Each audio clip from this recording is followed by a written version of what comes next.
अस्सलाम वालेकुम। कैसे आप सब? उम्मीद करती हूँ कि आप सब खैरियत से होंगे। बेबी बाजी एपिसोड 22 का रिव्यू एक बार फिर आपकी खिदमत में हाजिर है। अब मुझे पता, मैंने काफ़ी दिनों से बेबी बाजी का रिव्यू नहीं डाली थी। ऑनेस्टली स्पीकिंग मैं बताऊँ, मुझे मज़ा नहीं आ रहा था। मैं क्या बात करूँ, क्या बात करूँ। मैं थोड़ी चीज़ों को लेकर, हालांकि मुझे बनाना चाहिए था, मैं साथ साथ बात की थी, बट वो बस मुझे एक चीज़ का मज़ा नहीं आ रहा था। फिर मैंने कहा अच्छा ठीक है, कर लेंगे। और फिर बीच में मेरे थोड़े अपने चीज़ें चाह रही थी, तो उस वजह से इसका रिव्यू जो है नहीं बन सका। मैं 22 एपिसोड की बात तो करूँगी, बट जो पीछे एक दो पॉइंट्स हैं जिनकी मुझे बात करना ज़रूरी है, ताकि वो उस एपिसोड के साथ क्योंकि कनेक्ट हो रहे हैं पॉइंट्स, तो हम उनकी पहले बात कर लेते ताकि फिर बात कर सके। जो समन का जब वो चीटिंग वाला पेपर होता है, फिर वो आशी के साथ जाके उसको बोर्ड में सॉल्व करने के लिए कोशिश करते, तो उसको वो नंबर आई थिंक लगवाने के लिए तो वो उससे 1 लाख रुपया मांगते हैं। तो जहाँ से वो अंगूठी बेचने जाती है और वहाँ से उन्हें वासिफ देख लेता है। वासिफ जब आके घर पे बताता है, और इसलिए मुझे अजरा का जो बिहेवियर था वो एकदम ठीक है, कहीं ना कहीं उसका होगा कंसर्न के बेचे जरिए, बट वो एकदम ऐसा बिहेवियर था समन के साथ, वो मुझे बिल्कुल नहीं समझ ही नहीं आई कि क्या चाह रहे कि नहीं। और जब फिर समन की अम्मा आई, समन की अम्मा का अपना एक बिहेवियर चाह रहा था, मतलब ना समझ नहीं आ रहा था। कोई ऐसा था ही नहीं जो बात को संभालने की कोशिश में कर रहा हो। हालांकि जब आपका एक जगह कहीं ना कहीं रिश्ता हो जाता है, आप एक उस चीज़ में बन जाते हो, तो आप लोग उस चीज़ को बेहतर बनाने की इंसान कोशिश करते हैं। बट वहाँ से चलो अजरा का तो कहीं ना कहीं मैं अगर कर भी लूँ कि इंसान की फितरत नहीं बदलती, पहले सीज़न में भी उसका ऐसा था। बट जो शहनाज उनकी जो पहले सीज़न में उनको इतना सेंसिबल और इतना उस तरह का दिखाया हुआ था कि हर चीज़ को समझने वाली, वो बेबी बाजी के साथ भी आके बात कर रही थी। तो फिर अभी उसको शहनाज का तो बिहेवियर मुझे सबसे बच्चों वाला लग रहा है। जो समन की अम्मा है, उनका क्या बिहेवियर है कि वो किसी चीज़ को समझना ही नहीं चाह रही।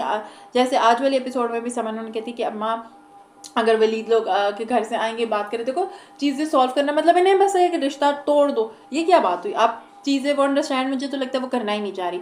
दूसरी तरफ जो अजरा का बिहेवियर है, मैंने पहले भी किसी वीडियो में कहा था कि अजरा जब ये स्टार्ट हुआ था बेबी बाजी के वहाँ, तो फर्स्ट एपिसोड से यही था मैं बदल गई हूँ, मैं बहुत अच्छी हूँ। तो मैंने तब भी कहा था कि हर चीज़ में अजरा को कहने की ज़रूरत क्यों है कि मैं बदल गई हूँ, मैं अच्छी हूँ।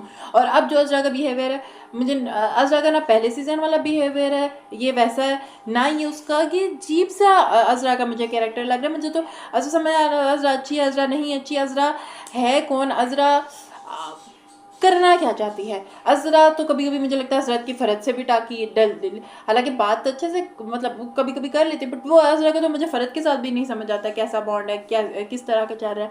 तो वो एक मतलब ना मुझे लगता है सबके कैरेक्टर्स ही ख़राब हुए हैं। जो वासिफ है, मुझे उसका लगता है वासिफ फरहत को धोखा दिए जा रहे भाई, क्या तुम रामीन से वो बाकायदे से मिलते जा रहा है। और वासिफ का कैरेक्टर इतना इनसेंसिटिव दिखा दिया, इतना ज़्यादा इनसेंसिटिव है कि उसको पता ही नहीं। हालांकि फर्स्ट सीजन में देखो वो इतना कोई सेंसिटिव बंदा होता था कि वो वाकई में उसकी बात से एग्री कर रही हूँ। पता नहीं इन लोगों ने, वही बात है कि राइटर हर एक की अपनी एक सोच होती है, वो इन्होंने सीजन 2 बनाने की जगह मुझे लगता है कैरेक्टर्स को कहीं ना कहीं ख़राब कर दी कि अब वासिफ का कुछ समझ नहीं आ रहा है। वासिफ जाके रामीन के साथ बैठ के बातें करता जा रहा है, बीवी से वो झूठ बोलता जा रहा है, भाइयों से वो खुश नहीं है। ठीक है, कहीं ना कहीं उसको कंसर्न होगा किसी चीज़ का, बट वो बीवी से झूठ बोलते, रामीन से मिलना इतना क्यों ज़रूरी है। घर की वली की जो रिश्ते वाली बातें हैं वो तक वो जो है रामीन को बता रहा है, क्यों बताना ज़रूरी है। ठीक है फ्रेंडशिप है, बट अगर फ्रेंडशिप है तो फ़रत से क्यों छुपा रहा है, और इतना मिलना शिलना क्यों ज़रूरी है, क्यों इतना इस चीज़ को बढ़ाया जा रहा है। और वो इतना चीज़ों को लेके ख़राब किए जा रहा है फ़रत के साथ। और फ़रत ने दूसरी तरफ जो है मोबाइल में उसको स्टॉक करने वाली ऐप डाली है। भाई क्या चल रहा है ये ड्रामे में। दूसरी तरफ जो वलीद और समन ने आई थिंक उसको बता दिया पेपर वाला, क्योंकि एक एपिसोड जो थी मैंने मिस कर दी थी, तो आई थिंक वो उनका मुझे थोड़ा बेहतर लग रहा है कि बता दिया और वो थोड़ा क्लियर करने की चीज़ों को कोशिश कर रहे हैं। उन दोनों को मुझे अच्छा लगे।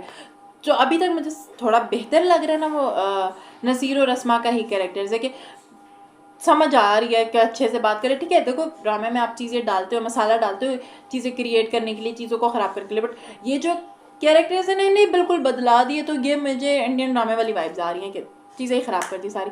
जो दूसरी तरफ पप्पू है, इन्होंने तो समन और उसका रिश्ता ख़राब करने की कोशिश की। अब ये चले तो गए हैं डेट फिक्स करने। अब आई डोंट नो शहनाज वहाँ पे जाके जो है कोई पंगा ना कर दे कि वो इनको रिश्ता देती हैं नहीं देती, क्योंकि वो कहती है ना कि मैं पहले इनसे तो बात कर लूँ उसके बाद देखेंगे। और दूसरी तरफ सायरा उसकी बुटीक में सैलरी उसको दे रही होती है, सायरा का अपना कोई गेम प्लान चल रहा है। एक मुझे लगता है एक अजीब सी खिचड़ी सी पकी जा रही है। मुझे समझ कौन, हर कोई अपना अपना ही कैरेक्टर को किए जा रहा है। दूसरी तरह जब फ़रत की दोस्त आती है तो वहाँ पे अजरा से आके कहती है अच्छा चाय मैं बना देती हूँ, कहती है फ़रत कहती नहीं मैं बनाती हूँ। गुलशन आरा को जाकर कहती है हाँ अंदर दुबकी भी बैठी रहती है वहाँ पे। हालांकि मुझे गुलशन आरा ज़्यादा उससे बेहतर लगी, समझदार लगी कि नहीं देखो हम भी तो ऐसे ही बैठ के बातें कर रहे हैं जैसे वो कर रही हैं, वो दोस्त है वो। तो अजरा का कैरेक्टर में तो समझ नहीं पड़ी अजरा बदली या नहीं बदली, अजरा करना क्या चाहती है। अजरा की ना कहीं मुझे बातों में लॉजिक समझ ही नहीं आ रही। ये मेरे ओपिनियन है, आप लोग बताएं आप लोगों का बेबी बाजी कैसा चल रहा है, क्या आप लोगों की राय है इस बारे में। ज़रूर कमेंट सेक्शन में अपनी राय का इज़हार करिएगा। वीडियो अच्छी लगी हो तो इसे लाइक शेयर और सब्सक्राइब जरूर करिएगा। दुआ में याद रखिएगा। अल्लाह हाफ़िज़।